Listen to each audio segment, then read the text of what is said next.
परमेश्वर का जो एक नाम है, हिब्रू भाषा में परमेश्वर को एल कहा जाता है, EL। और ये एल जो हिब्रू नाम है, ओरिजिनल रूट मीनिंग जो एल का है, एल का हिब्रू भाषा में जो रूट मीनिंग है वो है पेड़, यानी कि ट्री। यानी परमेश्वर एक पेड़ है। और कौन सा पेड़ है? परमेश्वर जीवन का पेड़ है। परमेश्वर जीवन का पेड़ है जो कि जीवन देता है। और इसीलिए यशाया उसका 11 अध्याय उसके पहले वचन के अंदर लिखा है कि यीशे के ठूंठ से एक डाली यानी शाख यानी कि ब्रांच उत्पन्न होगी। और जकरिया की किताब के अंदर परमेश्वर ने बार बार ये भविष्यवाणियां कराई थी कि मैं मेरे दास शाख को यानी पेड़ की शाख को मैं प्रकट करूंगा, एक ब्रांच आएगी। परमेश्वर ने इस बात को कहा था, एक ब्रांच आने वाली है, मैं मेरे दास शाख को प्रकट करूंगा। यानी मसीह जो है उसको शाख कहा गया था, ब्रांच कहा गया था। क्यों? क्योंकि परमेश्वर जीवन का पेड़ है, एल है। एल रूट मीनिंग जो एल का हिब्रू भाषा में होता है वो होता है ट्री, यानी कि पेड़। परमेश्वर ने कहा था मैं मेरे दास शाख को प्रकट करूंगा, यानी जीवन के पेड़ की शाख इस संसार के अंदर आएगी। परमेश्वर ने ये भविष्यवाणियां जो थी वो पहले से ही करा रखी थी।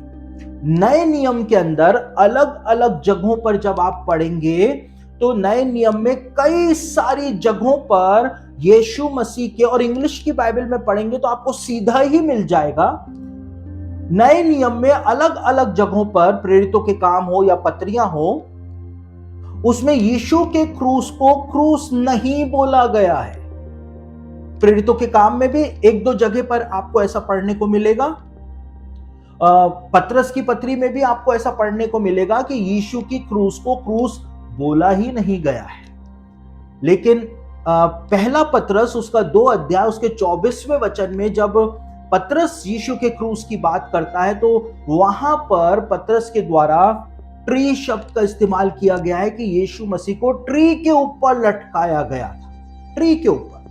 और प्रेरितों के काम उसका 5 अध्याय उसके 30वें वचन को पढ़ें तो वहां पर भी लिखा है कि यीशु मसीह को क्रूस के ऊपर लटकाया गया था। वहां पे हिंदी में लिखा है, इंग्लिश में भी पढ़ेंगे या ओरिजिनल ग्रीक में पढ़ेंगे तो वहां पे लिखा है यीशु मसीह को ट्री के ऊपर लटकाया गया था। और वहां पर यानी कि पहला पतरस उसका 2 अध्याय उसके 24वें वचन में और प्रेरितों के काम 5 अध्याय उसके 30वें वचन में जो पेड़ शब्द का इस्तेमाल किया गया है, ट्री शब्द का इस्तेमाल जो किया गया है क्रूस के लिए, वो ग्रीक शब्द जो है वो है जूलॉन।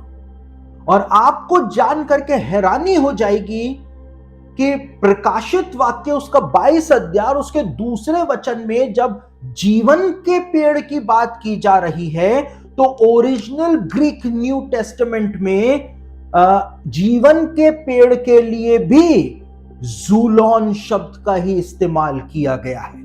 यानी कि जीवन के पेड़ के लिए नए नियम में जूलॉन शब्द का इस्तेमाल किया गया है और यीशु मसीह के क्रूस के लिए भी जूलॉन शब्द का इस्तेमाल किया गया है। परमेश्वर जो कि जीवन का पेड़ है और अपनी शाख को, जीवन के पेड़ की शाख को यीशु मसीह के रूप में जब परमेश्वर ने भेजा तो यीशु मसीह जब उस क्रूस के ऊपर टंगा हुआ था तो यीशु मसीह ने उस क्रूस को ही जीवन के पेड़ के अंदर तब्दील कर दिया था। और प्रकाशित वाक्य में लिखा है, इस बात को बताया हुआ है प्रकाशित वाक्य में कि जीवन के पेड़ की पहचान क्या है। जीवन के पेड़ की पहचान यह है कि उसमें 12 प्रकार के फल जो है वो लगते हैं। और बीती स्टडीज के अंदर हमने देखा था कि भेंट की रोटियों की मेज जो परमेश्वर के मंदिर में पवित्र स्थान के अंदर रखी जाती थी, उस पे 12 प्रकार की रोटियां जो है, 12 रोटियां जो हैं वो उसके ऊपर रखी जाती थी। और यीशु मसीह ने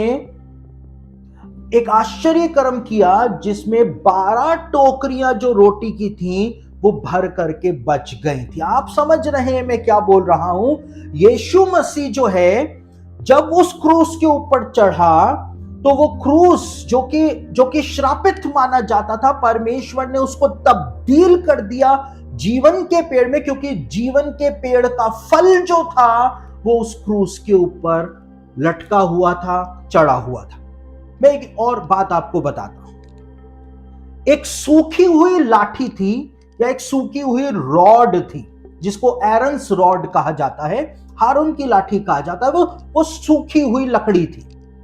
जैसे क्रूस एक सूखी हुई लकड़ी थी, सूखी हुई लकड़ी से क्रूस बनाया जाता था। ऐसे ही हारून की लाठी जो थी या एरन्स रॉड जो थी, वो सूखी हुई लकड़ी थी, लेकिन परमेश्वर ने उस सूखी हुई लकड़ी में फल और फूल खिला दिए थे। बादाम के फूल खिल गए थे, बादाम उसके अंदर आ गए थे। वो एक भविष्यवाणी थी कि सूखी हुई लकड़ी जो है उसके अंदर जीवन आ जाएगा। यीशु मसीह जब उस क्रूस के ऊपर चढ़ा तो वो क्रूस जो थी वो श्रापित मानी जाती थी, लेकिन जब यीशु मसीह उसके ऊपर चढ़ा तो यीशु मसीह ने उस श्रापित चीज को ही आशीष में बदल दिया।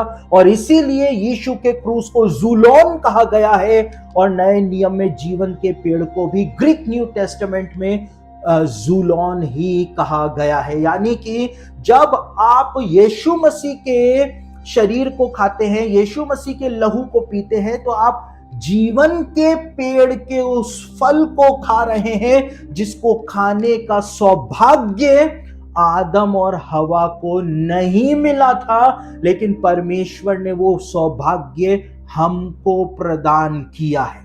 कितनी महत्वपूर्ण बात है। कई सारे मसीही लोग जो हैं वो विवाद करते हैं क्रूस को लेकर के कि क्रूस तो श्रापित है हर कलीसिया के अंदर, और चोट लगेगी कई सारे लोगों को, लेकिन मैं बोलने के लिए बदनाम हूं तो मैं तो बोल करके ही रहूंगा।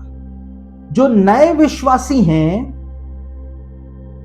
उनको वो अभी तक इतनी गहराई में पहुंचे नहीं है, लेकिन उनको बहस बहुत करनी होती।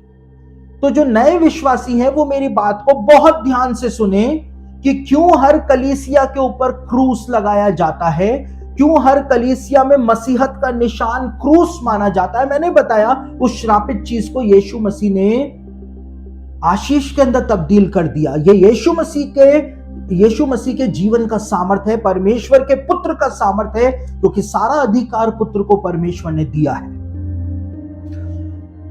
325 एडी के आसपास जब रोमन सम्राट कॉन्टेस्टीन जो था, 311 से लेके 325 के बीच की ये बात है एडी की।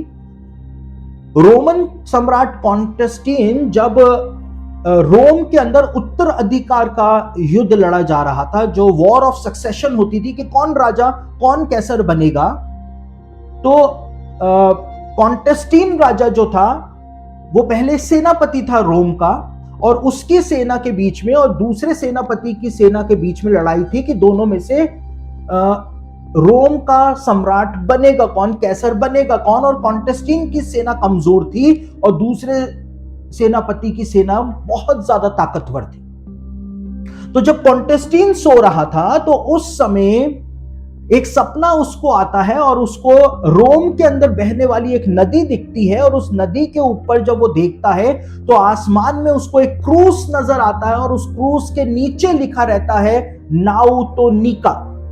और नाउतोनिका का मतलब होता है इस निशान में जय को प्राप्त कर।